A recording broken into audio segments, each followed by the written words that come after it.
अस्सलाम वालेकुम dear students, I am your instructor Salman Amin Malik और मैं उम्मीद करता हूं कि आप लीनियर अलजेब्रा कोर्स मेरे साथ जो है एंजॉय कर रहे होंगे और आपका लर्निंग प्रोसेस जो है वो स्टार्ट हो चुका होगा and you have learned many different and new techniques for solving system of linear equations और आपको जो है आपके नॉलेज में इजाफा भी हुआ होगा क्योंकि डिफरेंट टॉपिक्स जो हैं न्यू टॉपिक्स होंगे आपके लिए जो कि हमने डिस्कस किए हैं लास्ट लेक्चर्स में और आपकी अंडरस्टैंडिंग भी हो रही होगी।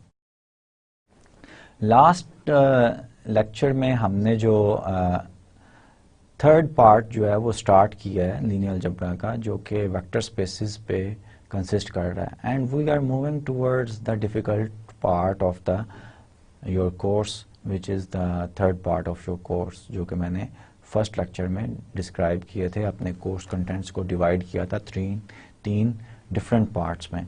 तो अभी हम कॉन्सेप्ट्स भी जो हैं वो एब्स्ट्रैक्ट वे में जो है ना स्टडी कर रहे हैं। लास्ट लेक्चर में आपने आइडेंटिफाई किया होगा कि we is any set satisfying certain axioms 10 axioms in fact, तो हमने कहा था कि that will be called a vector space if any set satisfying these 10 axioms. Last lecture में फिर मैंने प्रैक्टिस प्रॉब्लम्स दिए थे, हमने सबस्पेसेस भी पढ़ी थी। What we call a subset of a vector space is said to be a subspace of that vector space if it satisfies certain properties. What are these properties? उसमें first property ये था कि null vector जो है of the vector space that should be in the subset H. Then take any two vectors from the subsets, you take the sum of these two vectors and sum should also be in that set जो कि subset है H उसमें होना चाहिए। Then take any scalar, any real number and take any vector from the subset H and multiply, do the scalar multiplication with that vector and the result should also be in your subset H. अगर तीनों ये properties satisfy करती है then we will say that the subset H is a subspace of the vector space V। और जब मैं आपको Rn की सब स्पेसिस बता रहा था तब मैंने आपको ये बताया था इनफैक्ट जो सब स्पेस होती है, जो सबसेट H जिसको हम चेक करते हैं कि तीन एक्सियम्स जो हैं ये सेटिस्फाई कर रहा है, वो इनफैक्ट खुद से भी वेक्टर स्पेस की 10 एक्सियम्स जो हैं वो सेटिस्फाई कर रहा होता है। और ये जो तीन एक्सियम्स हमने सब स्पेस की क्राइटेरिया के लिए सेट की हैं, अगर तीन ये एक्सियम्स जो हैं सेटिस्फाई हो रही हो तो 10 की 10 एक्सियम्स जो है वो प्रूफ की जा सकती हैं कि 10 की 10 एक्सियम्स भी वो सेट जो है वो सेटिस्फाई करेगा। आज का लेक्चर जो है, आज के लेक्चर में हमने in fact different spaces correspond to a matrix जो है वो स्टडी करनी है जो कि हमने पिछले लेक्चर्स में कर चुके हैं। सो आज का लेक्चर जो कि है उसमें बहुत कम जो है वो नए कॉन्सेप्ट होंगे, लेकिन null space of a given matrix and column space of a given matrix ये हमने पहले से स्टडी किए हुए, लेकिन आज के लेक्चर में हम उनको मोर रिगोरसली जो है वो स्टडी करेंगे। So let's start the lecture by solving one of the practice problem and go to the slides. Today we are having the lecture number 19 lecture में मैंने जो problems pick किए हैं from the last lecture, these are two problems in fact. Show that the set H of all points in R2 of the form 3s 2 plus 5f s is not a vector space where s is a real number by showing that it is not closed under scalar multiplication. What does it mean? Question number 1 अगर मैंने ये वाला question जो है इसको अगर मैंने करना हो, ये क्वेश्चन जो है क्लोज का क्या मतलब है, C belongs to real number है and U belongs to H है, then one of the axiom is that CU belongs to H होना चाहिए और इसी को हम कहते हैं कि ये क्लोज्ड है। अब अगर सेकेंड एक्सियम रिकॉल करें तो U V belongs to H था, तो U plus V belongs to H ये सेकेंड एक्सियम है सबस्पेस होने के लिए H का। तो हम ये कहते थे कि ये है क्लोज्ड अंडर एडिशन, ये मैंने आपको बताया हुआ है, लास्ट लेक्चर में बताया था, क्लोज्ड अंडर एडिशन, इसको हम कहते हैं closed under scalar multiplication. So we have to show that H जो कि इस तरह डिफाइन किया गया है, एच को अगर मैं सेट की नोशन में लिखूं, H is defined as 3s 2 plus 5s where s belongs to real number. ये h है, is not a subspace, ये subspace जो है ये नहीं है. इसका मतलब ये हुआ take u belongs to h any vector, u का क्या फॉर्म होगा, 3s plus 2 plus 5s, that will be the form of s belongs to r, that will be the form of u. अब स्केलर c जो है वो आप कोई सा scalar c belongs to set of real numbers लें और हमने इन्वेस्टिगेट करना है cu को कि cu का स्ट्रक्चर भी इसी तरह का बनेगा. अगर cu का स्ट्रक्चर भी इसी तरह का बने, 3s and the second entry is 2 plus 5s, then we will say that cu belongs to h. अब चेक करते हैं कि cu क्या बनता है. cu जो है c multiplied by 3s 2 plus 5s ये होगा. अब मैट्रिक्स मल्टीप्लिकेशन आपको पता है, ये क्या होगा, 3cs 2c plus 5s into c, ये आपका cu बन रहा है. अब मैं इस फॉर्म को, इसको लिखूंगा, लिखने की कोशिश करूंगा कि इसको मैं लिख सकता हूं इस तरह कि ये 2 इस शेप में बन जाए जो कि h के एलिमेंट्स की शेप है, कि 3 into some real number and 2 plus 5 into some real number. अब इसको अगर मैं कोशिश करूं तो मैं ऊपर वाला फर्स्ट एंट्री जो है उसको तो मैं लिख सकता हूं 3 into some real number. In fact वो रियल नंबर क्या है, c into s है. अगर c belongs to real number है, s belongs to real number है, तो c s भी जो है वो भी बिलोंग्स टू रियल नंबर ही होगा. अब लेकिन सेकंड एंट्री जो है इसको मैं इस शेप में नहीं लिख सकता, 2 plus 5 into some real number. Second entry इसको मैं इस तरह नहीं लिख सकता, आई कैन नॉट राइट, ये जो है इसको इस तरह नहीं लिख सकता क्योंकि 2 यहां से मे बी 2 कॉमन आए या ना आए.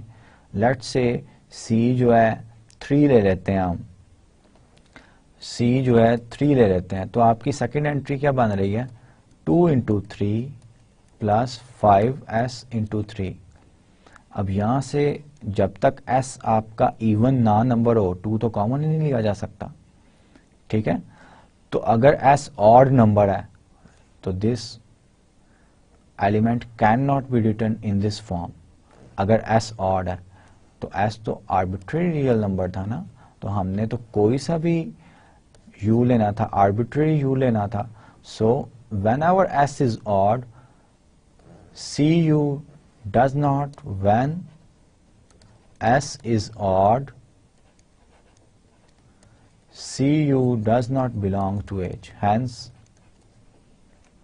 h is not a subspace of R2. The second question is, let H be the set of vectors of the form this. Find a vector V such that H is span of V. Why does this show that H is a subspace of R3? अब H जो है इस तरह की एक मैंने example भी की थी और प्रैक्टिस प्रॉब्लम में 2 क्वेश्चंस इस तरह के जो थे आपके प्रैक्टिस प्रॉब्लम में थे. उनमें से एक जो है वो मैं कर रहा हूं. H इनफैक्ट किस तरह डिफाइन किया गया, T कॉमन ले जाता हूं मैं, -2 5 into 3 such that T belongs to real number.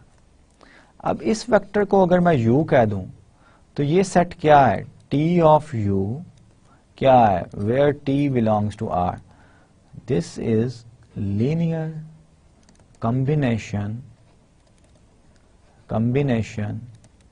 of U, और U मैंने ये नाम लिया हुआ. So I have found a vector such that H is a span of this vector -2, 5, 3. अब span of any number of vectors from a vector space form a subspace of that vector space. ये हमने result पढ़ा हुआ. So ये R3 का element है. So by using that result, H is a subspace of R3. इसी तरह का एक और एलिमेंट था यहाँ पे +2, एक और क्वेश्चन था यहाँ पे -2t plus let's say s में भी टर्म्स थी. तो आप t वाली टर्म्स और जनरल एलिमेंट जो है h का उसको t into sum vector plus s into sum vector इसमें लिख लेंगे, और वो जो दो वेक्टर्स जो पैरामीटर्स के साथ हैं वो वेक्टर्स का स्पैन होगा आपका h जो होगा. और ये हमने homogeneous system of linear equations का सॉल्यूशन जब स्टडी किया था, homogeneous system of linear equation के सॉल्यूशन को भी हम इसी फॉर्म में लिखते थे, free variable into a vector, जिसका हमने नाम रखा था कि ये वेक्टर पैरामीट्रिक फॉर्म है solution of homogeneous system of linear equation की. अब null space of a matrix के लिए हमने क्या, हम homogeneous system of linear equation को सॉल्व करते थे. अभी आज के लेक्चर में हमने नल स्पेस दोबारा पढ़नी है. इन टर्मिनोलॉजी जो vector space generic rigorous terminology में नल स्पेस और कॉलम स्पेस जो है ये स्टडी करनी है. So this was the solution of the practice problem. So in today's lecture we are going to discuss null spaces, column spaces and linear transformation. Null spaces और column spaces ये तो हमने पहले ही पढ़ी हुई हैं, so there will be nothing new, लेकिन हम उनको खास एक वे से पढ़ने की स्टडी करने की कोशिश करेंगे. The null space of an M into N matrix A written as null of A is the set of all solutions of homogeneous equation AX equals 0. अभी मैंने आपको बताया. In set notion this is the definition. In fact ये notion भी जो है ये मैंने आपको जब null spaces introduce की थी तब मैंने define कर दी थी. अब ये geometrically what does it mean? इसका मतलब ये है कि आपका मैट्रिक्स जो है वो A M into N है, इसके साथ x मल्टीप्लाई होगा, x n into 1 होगा. इसका मतलब है कि your matrix could be considered as a function from Rn to Rm, क्योंकि इसका आंसर जो है वो नल वेक्टर आएगा विद m into 1 एंट्रीज. उसमें नल वेक्टर में कितनी एंट्रीज होंगी, m एंट्रीज होंगी. ये एंट्रीज जो है ये m एंट्रीज हैं. ठीक है. अब ax equal 0 का क्या मतलब है, all those elements, ये ब्लू लाइन से ये नल स्पेस दिखाया गया है, all those elements which maps on to 0. So every element on this line goes to 0. और 0 कहाँ है, Rm में है. ये लास्ट टाइम भी जब नल स्पेस आया था मैंने बड़ा एम्फेसाइज किया था कि 0 Rm का नल वेक्टर है, Rn का नहीं. अब if you are given a matrix and you have to check that whether another given vector is in the null space of A or not, तो आप सबसे पहले क्या करते थे, देखते थे कि मल्टीप्लाई किए जा सकते हैं. अगर मैट्रिसेस मल्टीप्लाई किए जा सकते हैं तो मैट्रिक्स मल्टीप्लिकेशन करते थे और देखते थे कि उसका आंसर 0 तो नहीं, नल वेक्टर तो नहीं आ रहा. अगर नल वेक्टर आ रहा है तो नल स्पेस में होगा, अगर नल वेक्टर नहीं आ रहा तो नल स्पेस में नहीं होगा. ये हमने लास्ट लेक्चर्स में किया था, जो प्रीवियस लेक्चर है उनमें किया है. Let A be this one, A का ऑर्डर क्या है 2/3 and U be this one. Determine if U belongs to the null space of A. तो हमने क्या करना है, सबसे पहले 1 - 5 -3 9, -2 1 और 5 3 -2। इन दोनों को देखते हैं कि ये मल्टीप्लाई भी किए जा सकते हैं। 3 कॉलम्स हैं, 3 रोज हैं, मल्टीप्लाई किए जा सकते हैं। तो इनको मल्टीप्लाई कर दें। 5 -3 3 are 9 प्लस 4। पहला एलिमेंट तो 0 आ रहा है। Second element is -25 plus 27 -2। So 0 0 means U belongs to null space of matrix A। अब अगर मैं आपसे ये क्वेश्चन करूं कि आप मुझे ये बताएं कि इसकी ये नल वेक्टर है, 0 वेक्टर है R2 का, तो आपका नल स्पेस जो है ये कौन सी स्पेस की सबस्पेस है? ऑफ कोर्स ये नल स्पेस जो है सबसेट है R3 की, क्योंकि R3 का एलिमेंट जो है वो 0 पे गया। इन अदर वर्ड्स A का ऑर्डर क्या है? 2/3। तो इसके साथ कौन से मैट्रिसेस मल्टीप्लाई हो सकते हैं? ऑर्डर 3/1 वाले। तो set of all x belongs to R3 for this example such that AX equals 0। तमाम x जो 0 पे मैप हो रहे हैं उन सबको हमने इकट्ठा कर लिया एक सेट में और उसका नाम हमने रखा है कि ये नल स्पेस है। और इस तरह हम चेक करते हैं कि given vector is in the null space of a given matrix और नॉट। सपोज मैं आपको ये मैट्रिक्स दे देता V equals 1 0 और कहूं कि determine whether this is in the null space of A और नॉट। अब A का ऑर्डर 2/3 है, इसका ऑर्डर क्या है? 2/1। ये तो मैट्रिक्स मल्टीप्लिकेशन ही पॉसिबल नहीं है, तो नल स्पेस में नहीं होगा। थ्योरम है जो कि इनफैक्ट जैसे मैंने पहले कहा है कि नल स्पेसेस और कॉलम स्पेसेस जो है ये हमने पहले पढ़ ली हुई हैं, तो ये आपका रिकॉल भी हो जाएगा और कुछ नई बातें भी हम सीखेंगे इस लेक्चर में। The null space of an m into n matrix A is a subspace of Rn। Null space जो है ये सबस्पेस होती है, सेटिस्फाई करती है 3 एक्सियम्स को। लेट्स सी,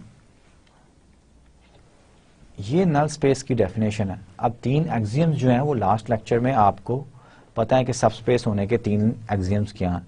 लेट्स सी कि ये तीनों के तीनों axioms this null space satisfy करती है कि नहीं। पहला एक्सियम क्या था कि नल वेक्टर ऑफ Rn का सबस्पेस हम कह रहे हैं ना, should always be belongs to null of A। अब मैंने ये देखना है कि AX इक्वल 0 का नल वेक्टर सॉल्यूशन है ना, A को 0 से मल्टीप्लाई करें, आंसर नल वेक्टर ही आएगा। ठीक है, so null vector first axiom is satisfied. Second क्या है कि मैं दो V और U belongs to null space of A लूं, तो मैंने ये शो करना है कि U प्लस V भी जो है belongs to null space of A है। अब अगर U और V null space of A में है, इसका मतलब क्या है? इसका मतलब ये है कि A ऑफ V इक्वल 0 आता है, A ऑफ U इक्वल 0 ये भी ट्रू है। अब मैंने चेक करना है V प्लस U ये 0 आता है कि नहीं। मैट्रिक्स की अगर मैं प्रॉपर्टीज यूज करूं, I can write it as AV plus AU। अब ये मुझे पता है कि ये क्योंकि V भी नल स्पेस में है तो ये सेटिस्फाई करना चाहिए ये कंडीशन, U भी नल स्पेस में है इसको भी सेटिस्फाई करना चाहिए। तो AV का answer 0 plus 0 null vector plus null vector equal 0। This implies U plus V belongs to null of A। किसी भी मैट्रिक्स के लिए मैं कर रहा हूं, कोई पर्टिकुलर मैट्रिक्स नहीं है, A is any m into n matrix, उसके लिए मैं कर रहा हूं। अब थर्ड प्रॉपर्टी क्या है? थर्ड प्रॉपर्टी क्या है? C belongs to real number हो, U belongs to null of A। H की जगह क्या है आपका? Null of A। u belongs to null of a का क्या मतलब है, a ऑफ u इक्वल 0। अब मैंने c ऑफ u का चेक करना है। अब c ऑफ u a जो है ये मैट्रिक्स की प्रॉपर्टी से इक्वल होता है c a of u। a of u नल में है, c into 0, answer any real number multiplied by the null vector is a null vector. So this implies cu belongs to null of A. Hence all three conditions of the subspace are satisfied. Null space of A is a subspace of Rn. Equivalently the set of, अब ये statement जो है ये बड़ी important statement है। Equivalently, the set of all solutions to a system AX equals 0 of M homogeneous linear equation in n unknowns is a subspace of Rn. Null space हमने इसी तरह define की थी ना, null of A equals X such that AX equals 0. All vectors X belongs to Rn जो कि ये equation को satisfy करें। अब ये homogeneous equation है। होमोजीनियस इक्वेशन का जो सोल्यूशन है वो ही हम इकट्ठे कर रहे हैं ना नल ऑफ ए में, तो वो भी जो है वो सबस्पेस होगी आर एन की, क्योंकि मैंने अभी साबित कर दिया है पिछली स्लाइड में कि null of A is subspace of R N का ये सबस्पेस होगा। पर्टिकुलर एग्जांपल है, let H be the set of all vectors in R4 whose coordinates a, b, c, d satisfy the equations a minus 2b plus 5c equals d and c minus a equals b. Show that H is a subspace of R4. अब ये देखें, ये exactly इसको अगर मैं solve करूंगा तो ये जो है एग्जैक्टली सेम आपको क्वेश्चन नहीं लग रहा जो कि हमने प्रीवियस लेक्चर्स में नल स्पेसेस में किए थे। अब लेट्स सी, मैं एक दो स्टेप्स करूंगा, you will see that this is the same question. अब हमें क्या कहा गया है कि H be the set of all vectors of R4 which satisfy these two equation. इन दो इक्वेशंस को मैं इस तरह लिख सकता हूं, a minus 2b plus 5c minus d equal 0, और इस इक्वेशन को मैं क्या लिख सकता हूं, a plus b minus C equal 0। In fact इस ए को भी दूसरी तरफ ले गया इक्वेशन के और इस सी को भी दूसरी तरफ ले गया। अब ये सिस्टम ऑफ, ये क्या है, होमोजीनियस सिस्टम है। Homogeneous system of linear equations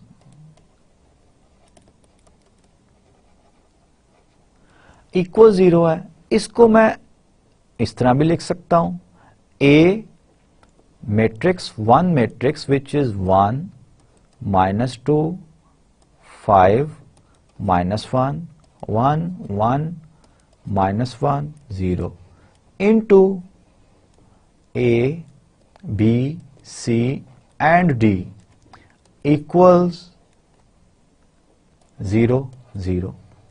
अब ये मेरा A है, ये मेरा X है, ये मेरा 0 है, ये AX इक्वल 0, तो ये क्या AX इक्वल 0,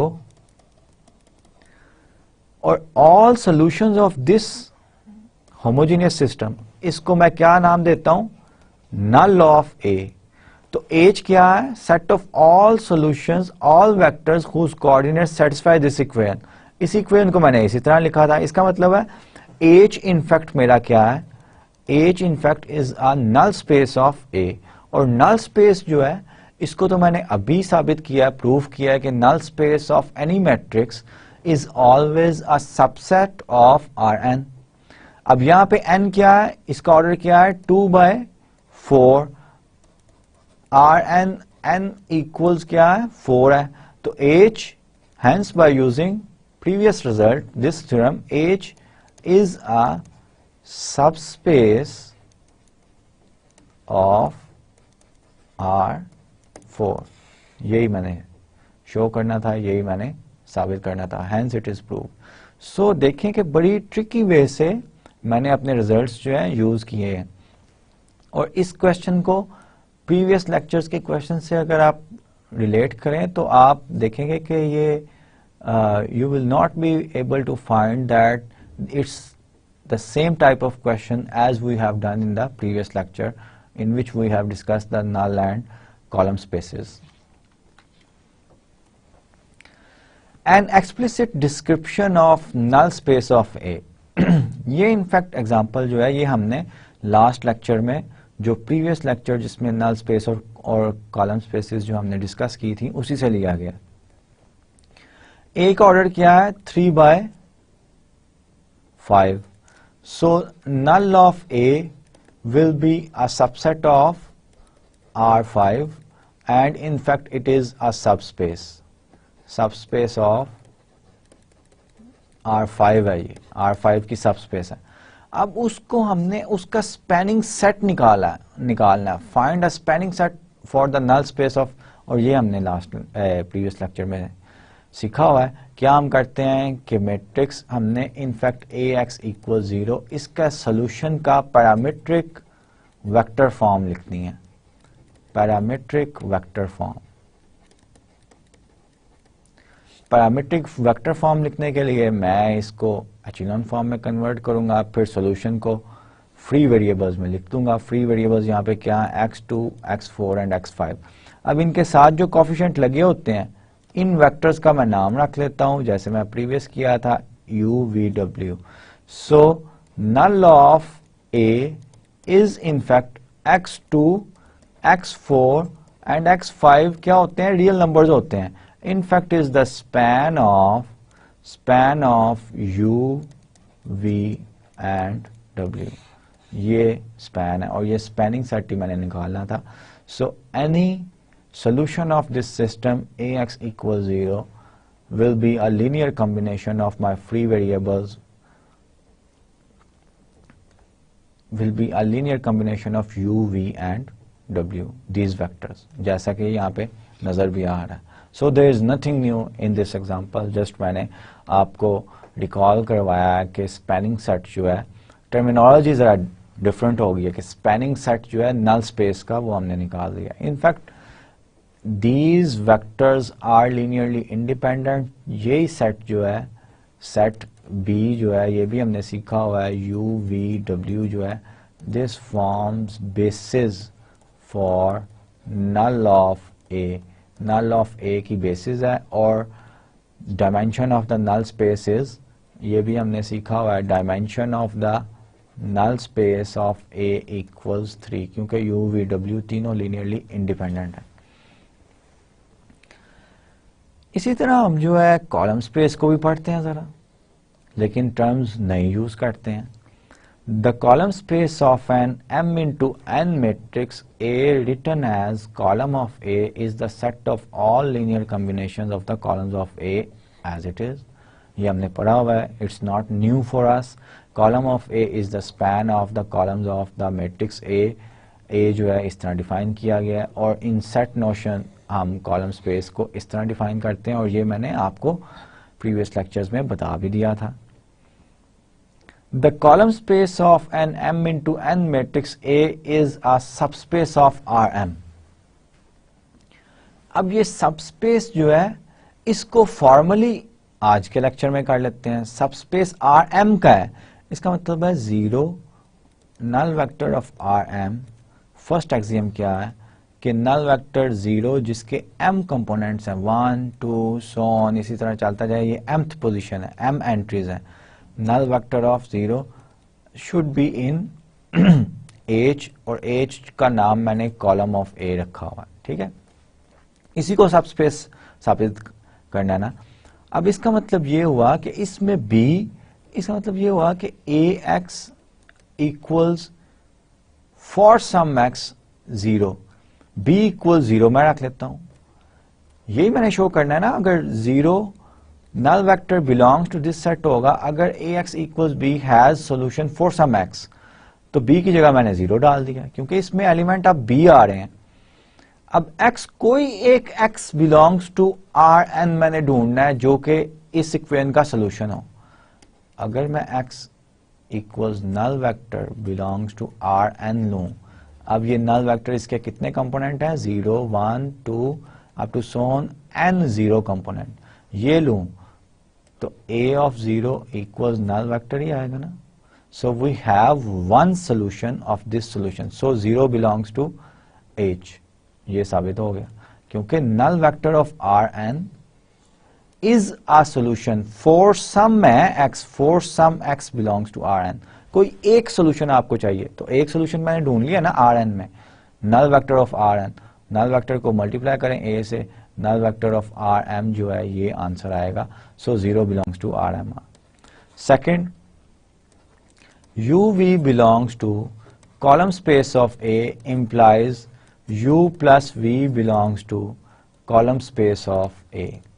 अब इसका क्या मतलब है, uv belongs to column space of A का मतलब है by definition there exists x1, at least one x1 and x2 belongs to Rn such that A of x1 equals u and A of x2 equals v। अब मैंने A of u plus v इसको check करना है by matrix properties of the matrix multiplication. A U plus A V मैं लिख सकता हूं, sorry ये मैंने क्या करना है, अब मैंने ये चेक करना है can I have a solution X, at least one solution such that A U plus we,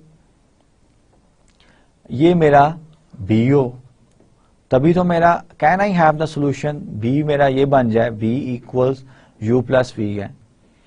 अब x1 और x2 इन दो इक्वेशंस को, इक्वेशन नंबर 1 और इक्वेशन नंबर 2, इनको अगर मैं ऐड कर लूं ax1 plus ax2 equals u plus v, then मैं मैट्रिक्स की प्रॉपर्टी यूज करूं, I can write it as x1 plus x2 equals u plus v। अब अगर x1 and x2 belongs to Rn है तो there solution x1 plus x2 belongs to Rn होगा।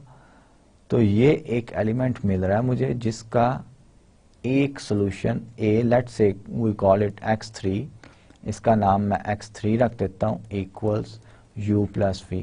We have a vector in Rn such that this equation satisfied, so u plus v by definition of this set goes to the this column space में चला गया, implies u plus v belongs to column space of A। अब third property जो है वो आप do yourself, take any real number and u belongs to column of A, show that C of u belongs to column of A। बिल्कुल इसी तरह आपने करना जैसे मैंने किया कि u belongs to column of A का क्या मतलब है वो लिखें, फिर A of C of x1 equals C of u आपने करना है। आप ये करेंगे कि can we find out x such that this equation has a solution, at least one x belongs to Rn, इसकी जस्टिफिकेशन आपने देनी। You can do it yourself. I move to the next slide. The example is find a matrix A such that W equals column space of A। इसके लिए हमने क्या करना है कि W हमें दिया गया है, W अब कॉलम स्पेस हमने शो कर दिया, column space of A is a subspace of Rm का सबस्पेस होता है अगर आपके A का ऑर्डर m इंटू n है। तो W जो है वो हमने शो करना है कि ये कॉलम स्पेस ऑफ A है, मैट्रिक्स A निकालना है। W जो है उसमें उसके आर्बिट्री वेक्टर का वेक्टर जो डिफाइन कर रहा है वो ये वेक्टर है A plus B minus 7A। इस मैट्रिक्स को हम क्या लिख सकते हैं, हम लिख सकते हैं 6 माइनस 1 1 1 -7 0 इंटू ए बी। इस मैट्रिक्स को इस तरह लिख सकते हैं? यस ऑफ कोर्स लिख सकते हैं। इसको मल्टीप्लाई करें, you will have exactly the same value, 6a minus B, a plus B and minus a plus 0b. So this is the matrix A having order 3 by 2. So I can write this matrix, इसको x अगर मैं लिख लूं, I can write A into 6 1 minus 7 plus B into minus 1 1 0. अब आप add करें, you will again get the same thing. So matrix equation, और ये मैंने क्या लिखी है, this is known as the vector. इसको हम क्या कहते हैं, ये वेक्टर इक्वेशन है. सो द मैट्रिक्स इक्वेशन और कोरस्पॉन्डिंग इक्विवेलेंट वेक्टर इक्वेशन मैंने लिख ली. अब अगर ये A1 कॉलम में ले लूं, ये A2 ले लूं, तो मैट्रिक्स A जो है वो क्या, A1 और A2. अब A और B belongs to real number थे, तो this is, what is this, this is a linear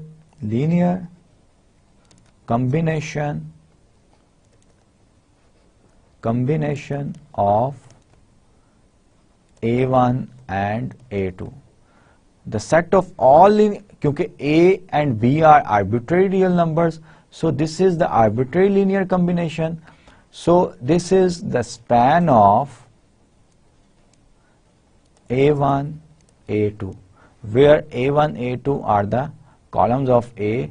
It means this is the column space of A, where A is given this matrix with these A1, A2 as columns. So we have find a matrix whose column space is equals W. Conclusion, W is a subspace of R3, क्योंकि ये R3 के element हैं. A1 और A2 जो है, A के columns जो हैं R3 के एलिमेंट हैं. क्यों सबस्पेस है, क्योंकि हमने ये अभी पढ़ा है कि कॉलम स्पेस ऑफ A जो है वो सबस्पेस है, column space of A subspace है, और W इक्वल्स हमने किसके कर दिया है, कॉलम स्पेस ऑफ A के. तो कॉलम स्पेस ऑफ A अगर सबस्पेस है तो W भी जो है सबस्पेस होगी किसकी, R3 की. अब यही रिमार्क जो है ये यहाँ पे लिखा हुआ है, the column space of an M into N matrix A is all of Rm if and only if the equation Ax equals B has a solution for each B in Rm. In other words, column space of A equals Rm होगा if each B belongs to Rm implies B belongs to column space of A. और ये तभी होगा जब invertible matrix theorem जो है अगर हम यूज करें, जब columns of A are linearly independent. columns of A जो है linearly independent हो. ठीक है, let's go to the next slide. अब ये नल स्पेसेस और कॉलम स्पेसेस जो हमने स्टडी की हैं, इन स्पेसेस का कंट्रास्ट जो है वो हम जरा स्टडी करना चाहते हैं कि अगर A का ऑर्डर M क्रॉस N हो, हमने ये पढ़ा है column space of A will be subspace of Rm and null of A will be subspace of Rn. क्योंकि कॉलम स्पेस को हमने डिफाइन किया था, column space of A equals B, all vectors B such that Ax equals B for some x belongs to Rn. No. Null of A हमने define किया था x such that ax equals 0 and x belongs to Rn, matrix multiplication तो possible ही तब होती है जब x belongs to Rn हो। अब इस क्वेश्चन में हमें ये मैट्रिक्स दिया गया है A, जिसका ऑर्डर 3 into 4 है। If the column space of A is subspace of Rk, what is K? Column space जो है वो K इक्वल्स 3 होगा, क्योंकि कॉलम स्पेस हमेशा Rm का B बिलोंग्स टू, ये इसको किससे मल्टीप्लाई करें? 4x1 x2 x3 x4 से मल्टीप्लाई करें तो आंसर क्या आएगा? R3 में लेट्स से B1 B2 B3 belongs to R3। तो कॉलम स्पेस में ये B एलिमेंट्स हैं, the elements of B such that we have some at least one solution. एक से ज्यादा भी सोल्यूशन हो सकते हैं, लेकिन कम से कम एक सोल्यूशन हो। all such B which has at least one solution for this system of linear equation, then we say that this is the column space of A. Then an element goes to the column space of A. It means the column space of A for this matrix consists of a vector which has 3 entry, which will be the subspace of R3 जो है यहाँ पे। If the null space of A is a subspace of Rk, what is K? अब null space जो है वो matrix का order m into n हो, तो x का ऑर्डर n into 1 होगा, तो Rk इक्वल्स क्या होगा? 4। In other words, null space में डोमेन के, अब डोमेन क्या है? अगर हम लीनियर ट्रांसफॉर्मेशन T डिफाइन करें फ्रॉम R4 टू R3, तो डोमेन क्या है? R4 है, x इक्वल्स 0, ये बिलोंग्स टू R3 है, तो डोमेन हमारी क्या है? R4 है। So our null space, for null space to be a subspace of Rk, we have K equals 4. Let's go to the next slide. Next slide में हमारे पास एक एग्जाम्पल है which states that let A be this matrix, find a non-zero vector in column space of A and a non-zero vector in null space of A. null space of column space में हमने non-zero element जो है, vectors जो है वो ढूंढने हैं। अब डेफिनेशन जरा देखें। Column space of A in fact span of columns of A के कॉलम्स का अगर मैं A1 ये कहूँ, इस कॉलम को A2 कहूँ, इस कॉलम को A3 कहूँ, इस कॉलम को A4 कहूँ, सो span of A1 A2 A3 and A4, ये स्पैन जो है ये। अब स्पैन की हमें डेफिनेशन पता है। स्पैन की डेफिनेशन क्या होती है? C1 A1 plus C2 A2 plus C3 A3 plus C4 A4 where Ci belongs to real number. अब कोई सा भी एक नॉन जीरो वेक्टर मैंने कॉलम स्पेस में ढूंढना है, तो मैं ले लेता हूं let's say C1 equal 0 equal C2 equals C3 and C4 जो है उसको मैं 1 ले लेता हूं। तो by definition this is a linear combination, A4 belongs to column of A चला गया ना। अब A4 जो था ये नॉन जीरो वेक्टर है ना, ये कॉलम ऑफ A में चला गया। In fact, by definition of span of given vectors, every column of the matrix A is in the column space of A. This is in fact true. तो कोई सा भी कॉलम आप लें, suppose A1 भी जो है वो भी कॉलम स्पेस ऑफ A में होगा। C1 इक्वल्स 1 कर दें, बाकी तमाम 0 कर दें, लीनियर कॉम्बिनेशन हो गया। ठीक है। अब नल स्पेस के लिए एक वेक्टर अगर हमने नॉन जीरो लिखना है, उसके लिए हमें ऑगमेंटेड मैट्रिक्स ये लेना पड़ेगा AX, क्योंकि AX इक्वल 0, इस सिस्टम का सोल्यूशन जो है वो solution of this system is x and x belongs to null of a। हम कहते हैं कि ये x जो है नल ऑफ a में, ठीक है। अब उसके लिए नॉन जीरो वेक्टर अगर जीरो, तो हमें होमोजेनियस सिस्टम का पता है कि जीरो सोल्यूशन ऑलवेज होता है, उसको ट्रिवियल सोल्यूशन कहते हैं। नॉन ट्रिवियल सोल्यूशन निकालना है तो हमें क्या करना पड़ेगा, a ऑफ जीरो, ये ऑगमेंटेड मैट्रिक्स लेना पड़ेगा।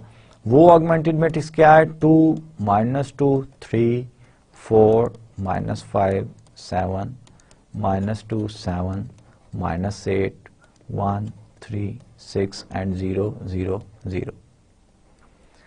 अब इसको एचिलॉन फॉर्म में कन्वर्ट करना पड़ेगा। इसको क्या करना पड़ेगा, एचिलॉन फॉर्म में। एचिलॉन फॉर्म में कन्वर्ट करना हमने सीखा होगा। फिर हम देखेंगे कि इसके फ्री वेरिएबल हैं कि नहीं। फ्री वेरिएबल अगर कोई मिल गया तो एक हम नॉन जीरो सोल्यूशन इजीली लिख सकते हैं। अब इसकी एचिलॉन फॉर्म जो है वो मैंने ये यहाँ पे लिखी हुई है, this one is the echelon form of this augmented matrix. अब ये एचिलॉन फॉर्म जो है इसको अगर सिस्टम ऑफ लीनियर इक्वेशन में मैं बनाऊं तो x4 मेरा क्या आ रहा है, 0 आ रहा है। x2 -5 x3 जो है वो भी 0, यहां से x2 मेरे पास क्या आ रहा है, -5 टाइम्स x3 आ रहा है। x1 + 9 times x3 equals 0 and from here I am having x1 equals -9 x3। x3 मेरा फ्री है। फॉर एग्जाम्पल x3 equals 1 ले लें, you will have one solution, x1 -9, x2 -5, x3 1 and x4 0। This is belongs to null of A। So column space of a given matrix में non zero vector ढूंढना वो तो trivial है। कोई भी एक कॉलम लेने, बाय डेफिनेशन वो लीनियर कॉम्बिनेशन होगा columns of the matrix A का, तो वो तो इजी है। लेकिन अगर non zero vector null space में लिखना है आपने, तब आपको matrix augmented matrix corresponding to the homogeneous system of linear equation लेना पड़ेगा और उसको एचिलॉन फॉर्म में कन्वर्ट करके you have to write down the solution. और फ्री वेरिएबल अगर कोई है तो आपके पास नॉन जीरो सोल्यूशन आएगा, अदरवाइज आपके पास only you have the trivial solution for the homogeneous system of linear equation.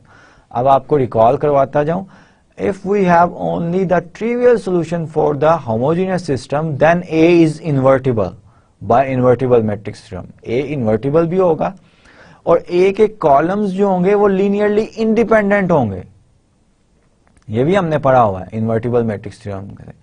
अब लीनियरली इंडिपेंडेंट कॉलम्स कौन कौन से होंगे, जहां जहां पे पिवट पोजीशन आ रही है वो कॉलम्स, ये भी सीखा हुआ है। ए मैट्रिक्स यहां तक बनता है आपका, ये तो राइट हैंड साइड 0 0 है। इस ए मैट्रिक्स में ये पिवट पोजीशन है। अब ये मैट्रिक्स जो है ये तो इन्वर्टिबल हो ही नहीं सकता। इट मींस कि इन्वर्टिबल मैट्रिक्स थ्योरम जो था वो सिर्फ ट्रू है स्क्वायर मैट्रिसेस के लिए, क्योंकि इनवर्स ऑफ अ मैट्रिक्स जो है वो तो सिर्फ हमने डिफाइन किया किसका, स्क्वायर मैट्रिसेस का। और स्क्वायर मैट्रिसेस का ही इनवर्स जो है वो एग्जिस्ट करता है, डिफाइन किया जा सकता है। तो अगर हमने लीनियरली इंडिपेंडेंट कॉलम्स निकालने हो इस मैट्रिक्स ए के, that will B A1 A2 and A4। This set forms linearly independent columns of A, whereas A3 column जो है वो linear combination है इन बाकी columns का, A1 A2 और A4 columns का। ठीक है, इसी तरह हम बेसिस जो है वो भी निकालते थे कॉलम स्पेसेस की और नल स्पेसेस की। और बेसिस जो है ये फोर्थ कमिंग लेक्चर्स में हमने जनरली वेक्टर स्पेस के लिए भी बेसिस का कॉन्सेप्ट जो है वो स्टडी करना है। Here is another example. Let A is this one and U is this and V is this. Determine if U is in null of A. Could U be in column of A? A का order क्या है? A का order है 3/4. So the null of A will be a subspace of, is a subspace हमने पढ़ लिया हुआ है, subspace of R4 है and column of A is a subspace of R3 है, ये R4 है, ठीक है. First of all we have to determine that if U is in null of A. इन दोनों को मल्टीप्लाई करें, मल्टीप्लाई करने से 3 2s are 6 -8 +2 एंड 0. पहला 0 आता है, दूसरे नॉन 0 आ रहे हैं. This is not equal to null of R3. Hence this vector U is not in null of A. A के नल स्पेस में तो नहीं है. अब कॉलम स्पेस में ये हो सकता है, कॉलम स्पेस तो सब स्पेस थी R3 की, ये U जो है U तो बिलोंग्स टू R4 है. सो कॉलम स्पेस में तो कभी नहीं हो सकता ये, क्योंकि कॉलम स्पेस तो सब स्पेस है R3 की, ये UR4, इसकी 4 एंट्रीज हैं, ये कभी नहीं हो सकता. Determine if V is in column of A. V अगर होगा कॉलम ऑफ A में, then V should be written as C1, इसका नाम A1, A2, A3 and A4 में अगर रख दूं, C1 A1 plus C2 A2 plus C3 A3 plus C4 A4 equals V. This vector equation must have at least one solution. कम से कम एक सोल्यूशन होना चाहिए. अब solution of system of linear equation निकालने का क्या वे है कि आप जो है ऑगमेंटेड मैट्रिक्स लेंगे. So this is the augmented matrix. Augmented matrix corresponding to the, this is the augmented matrix corresponding to this system of linear equation.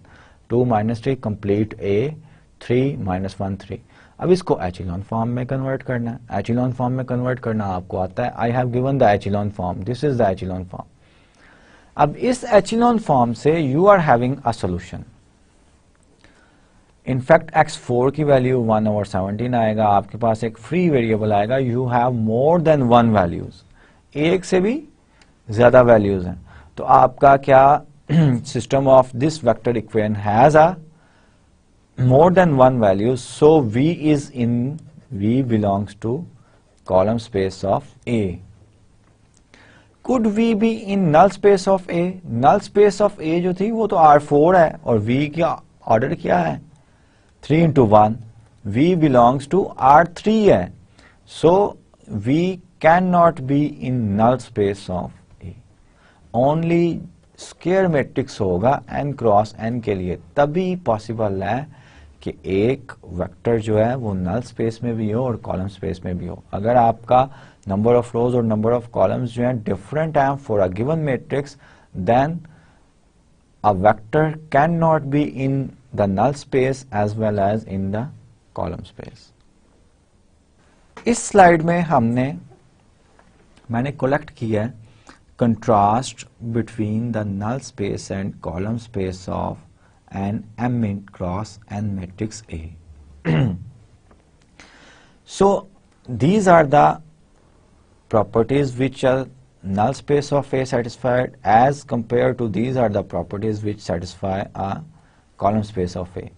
Null A is a subspace of Rn, column A is subset of Rn, and Rn equals Rm होगा if A has order n cross n. Null of A is implicitly defined, that is you are given only a condition Ax equals 0, that the vectors in null A must satisfy this condition. Column of A is explicitly defined because column of A is defined as a linear combination of columns of A. यही बताया हुआ. It takes time to find vectors in null of A. Row operations on A0 are required. अगर आपने null of A में vectors ढूंढने हैं कि कौन कौन से vectors null space में हैं, तो आप इसी सिस्टम को सॉल्व करते हैं ना. यही मैंने अभी एग्जांपल कराया. लेकिन as compare to column space में अगर कोई आपने वेक्टर ढूंढने हैं तो वो कॉलम्स ही ले लें. आप एग्जांपल की थी ना एक. It is easy to find vectors in column space of A. The columns of A are displayed, others are formed from them. Linear combination, कोई भी कॉलम है उसको मल्टीप्लाई करते जाएं रियल नंबर से ऑल दीज वेक्टर्स जो कि infinite में नहीं होंगे वो सब कॉलम स्पेस में होंगे. There is no obvious relation between null of A and the entries in A.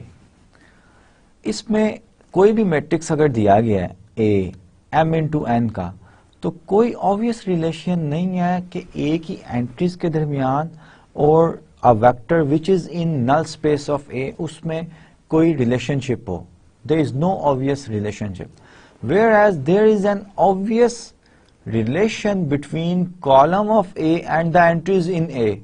Entries column space में अगर कोई वेक्टर है तो वो लीनियर कॉम्बिनेशन ही होगा ना कॉलम्स ऑफ ए का.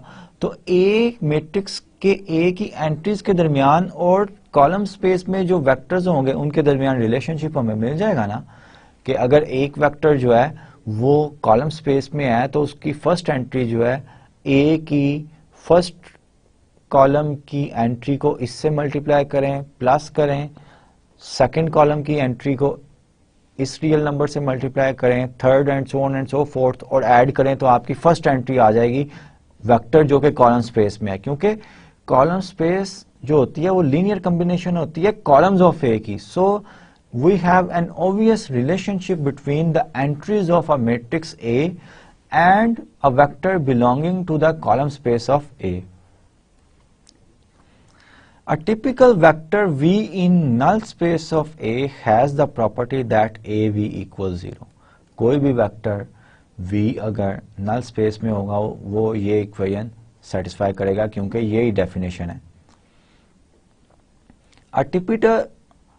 A typical vector V in column of A has the property that the equation AX equals V is consistent. ये प्रॉपर्टी है कि सिस्टम कंसिस्टेंट होगा क्योंकि हम इसी तरह डिफाइन करते हैं AX equals B, B belongs to column of A if there exists at least one X belongs to R M such that this system is consistent. So अगर B column of A में है तो ये system हमेशा consistent ही होगा. Given a specific vector V, it is easy to tell if V is in null A. Just compute AV. इसी तरह ही हम कंप्यूट करते आए हैं. कोई भी वेक्टर दिया गया हो, आपने डिसाइड करना है कि ये कॉलम्स नल स्पेस में है या नहीं है. उस वेक्टर को मैट्रिक्स के साथ मल्टीप्लाई कर दें. अगर तो आंसर 0 0 0 नल वेक्टर आता है तो वो नल स्पेस में होगा. अगर नल वेक्टर आंसर नहीं आता मैट्रिक्स मल्टीप्लिकेशन का तो वो नल स्पेस में नहीं होगा. Given a specific vector V, it may take time to tell whether V is in the column space of A or not. क्योंकि हमें AX equals V इसका सोल्यूशन ढूंढना पड़ेगा. इसका सोल्यूशन तभी ढूंढ सकते हैं जब हम ये ऑगमेंटेड मैट्रिक्स को एचेलॉन फॉर्म में करें. ऑगमेंटेड मैट्रिक्स को एचेलॉन फॉर्म में करने के लिए हमें रो ऑपरेशंस करने पड़ेंगे और देखना पड़ेगा कि system of linear equation consistent है या नहीं है. So it will take some time, whereas matrix multiplication is easy. Matrix multiplication तो बहुत easy है. The seventh is null of A equals 0 if and only if the equation AX equals has only trivial solution. Very true. The column of A equals Rn if and only if the equation AX equals B has a solution for every B in Rm. ये भी बिल्कुल सही है. Null of A equals 0 if and only if the linear transformation X is 1 to 1. Column of A is equals Rm if and only if the linear transformation defined by this one whose matrix of transformation is A maps Rn on to Rm. So these are the properties which we have compared the null space of A and a column space of a given matrix M into N. Let's define two terminologies correspond to the linear transformation, the kernel of A and range of A. A linear transformation, just recall a linear transformation T from a vector space. अब ये notice करें कि हमने यहाँ पे vector spaces डाल दिए हैं because we know now the definition of vector spaces. A linear transformation T from a vector space V into a vector space W is a rule that assigns to each vector X in V a unique vector T of X equals W such that these two properties are satisfied. Now the kernel of T equals X belongs to the vector space V such that T of X equals null of W, null vector of W, W vector space में. और जरूरी नहीं है null vector of V and null vector of W जो है वो same हो. So the kernel is the set of all elements which maps under transformation T to the null vector, whereas the range of T is a subspace of W. So the kernel is the subspace of domain vector space V, and range of T is a subspace of W, vector space W. Both these spaces are corresponds to the linear transformation. तो linear transformation जो हमने पढ़ी थी उसकी definition भी recall करवाई है, और दो different terminologies जो है linear transformation के correspond हमने define की हैं, kernel of a linear transformation T and range of a linear transformation T, which will be the subspaces of two different vector spaces from one vector space we have defined a linear transformation to the other vector space. और geometrically भी यहाँ पे ये दिखाया गया है. We have a vector space V which is blue and white which is W vector space, and these are two subspaces. Kernel जो है वो subspace होती है domain की, और range जो है वो subspace होती है W की, vector space W की. Let V be the vector space of all real valued function f defined on the interval AB with the property that they are differentiable and their derivatives are continuous functions on AB. Let W be the vector space CAB of continuous function on AB, and let dVW be the transformation that changes f in V into its derivative f dash. So this is the transformation. We have defined the transformation D from V to W. V जो है वो differentiable functions की vector space है, और W भी हमने vector space continuous functions की define की है. तो D of F जो है F dash derivative of F, क्योंकि V differentiable function है, हर function का F belongs to V, f dash जो है ये exist करता है, not only exist करता है बल्कि continuous भी है, ठीक है, और ये हमें दिया गया.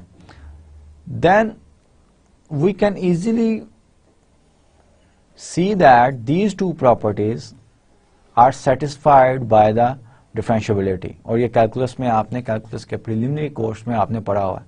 These two properties are the suggesting that D is a linear transformation, जैसा कि यहाँ पे लिखा गया है. ये D जो है वो एक linear transformation है, ठीक है.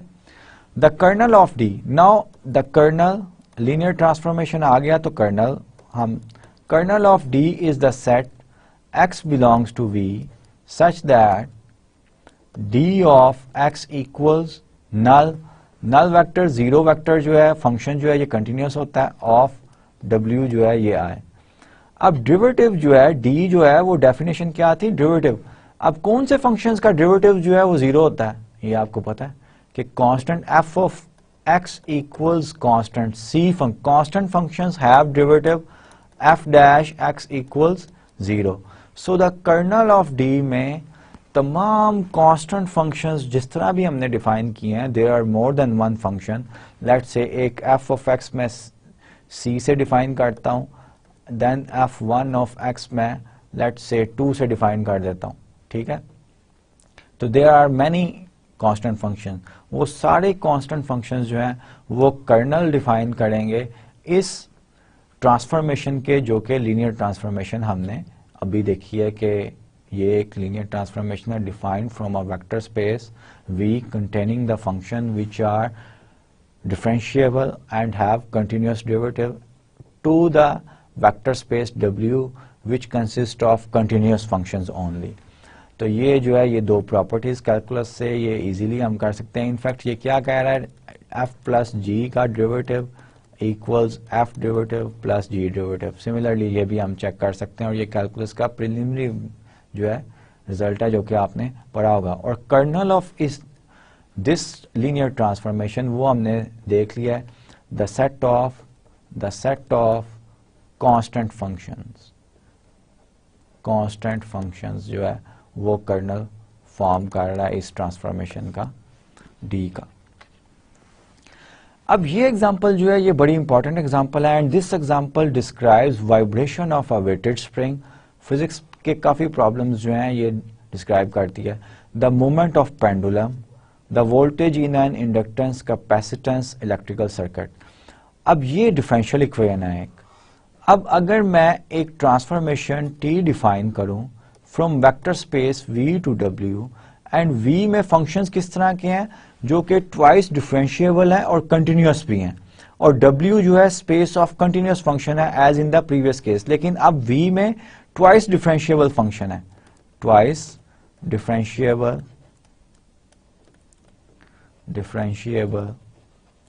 फंक्शंस, ये ट्वाइस डिफरेंशिएबल फंक्शन है। अब इसको मैं अगर डिफाइन कर दूं टी ऑफ v अगर मैं कोई डालूं by v double dash plus w square v, the transformation t is defined by this one, then it is easy to check that t is a linear transformation. t जो है ये linear transformation होगी। आप check कर सकते हैं t of v plus u equals t of v plus t of u आ जाएगा। यहाँ पे v की डेफिनेशन दी गई है। सिमिलरली t of u जो है आपका u double dash plus omega square u, इन दोनों को पुट करके आप इजीली चेक कर सकते हैं। सिमिलरली अदर कंडीशन जो है c belongs to r and u belongs to vo, तो आपका t ऑफ c u जो है c t ऑफ u, ये भी आप जो है चेक कर सकते हैं इजीली कि this is also, so this is a linear transformation. So the kernel of this transformation t is the solution of this differential equation. t is the set of all points which solve equation 1. So kernel जो है वो हम transformation का define कर सकते हैं जो कि इसका सोल्यूशन है, और इसका सोल्यूशन जो है वो इंटरप्रेट करेगा vibration of a weighted spring, movement of a pendulum, voltage in a inductance, capacitance, electrical circuit. So we are at the end of our lecture. At the end of the lecture there are some practice problem. The first problem is let a equals this, v equals this and w equals this. Suppose you know that the equation ax equals v and ax equals w are both consistent. What you can say about this equation? ये small w है यहाँ पे. So you have to try this question. The question number 2 is either show that the given set is a vector space or give a counter example. Counter example आपने देनी है। Counter examples बता देता हूँ क्या होती हैं। Counter examples are those examples which shows that a particular statement is false, a particular mathematical statement is false, and in proving a mathematical statement you always prove generally.